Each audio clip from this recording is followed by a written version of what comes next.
it's me, Rena Warner. I am showing you today how to apply your DIY extension lashes from Blinkifly with both the tube glue and the mascara glue. First, go ahead and prep your natural lashes with the lash curler. So curl your natural lashes.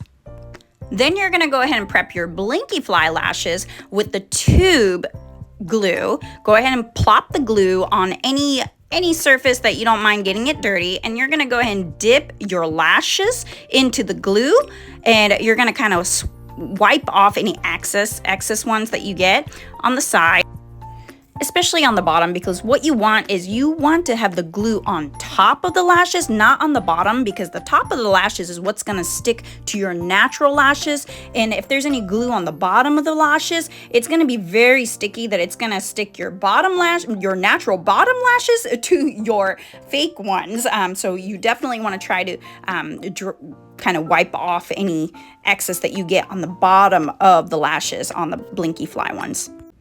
While the Blinkifly lashes are drying, I'm going to go ahead and prep my natural eyelashes with the mascara glue, which is No Fly Ultra Stick Adhesive. You're just going to apply it right underneath your lashes, like kind of how you do with mascara.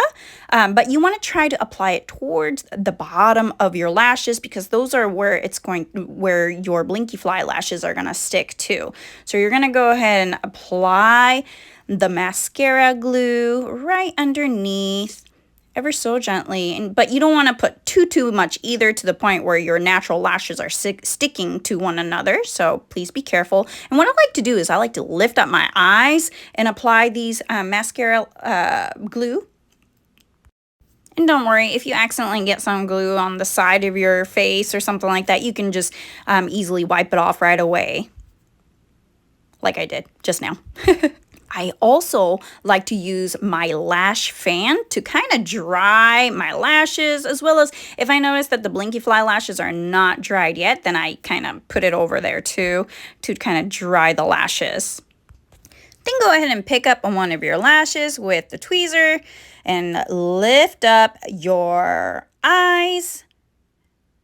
And you can go ahead and apply it. I like to apply it from the edges first, because it seems easier to apply. So I just like to do it. And then I'll go ahead and add in on the side. I'll try to layer it a little bit so that it doesn't look so funny. And sometimes if I notice that the glue that I applied on the Blinkifly is still kind of wet, I'll kind of blow on it. Or I'll use the lash fan to dry it up a wee bit. Then I'll apply it right underneath to where I had applied the mascara glue. And I promise it will stick on there really good. Then I'll go ahead and use this tweezer, and I'm going to go ahead and clamp all the lashes together, and do it slowly because it might be sticky. So just make sure you do it slowly so that it doesn't come off. But you're going to go ahead and clamp it all together. That is how you actually seal the lashes together with your natural lashes. This is a big step you cannot forget, or it's not going to stay on your lashes. So make sure you don't forget this step. Then I'll go ahead and use our sealing glue, which helps not get the glue so sticky. So what I'll do is I'll go ahead and apply just the tip of it, that you'll see the round ball there. I'll apply that part at the bottom, just kind of tap it on, or kind of swipe it on your lashes. This helps so much that your glue that you applied on your Blinkifly does not get stuck to your natural bottom lashes. I really love the sealing glue. This is a must use if you're using the tube glue. Anyways, that's how you apply the DIY lash extensions from Blinkifly. Thank you all so much for watching. I really appreciate you guys. Love you guys so very much. Thank you.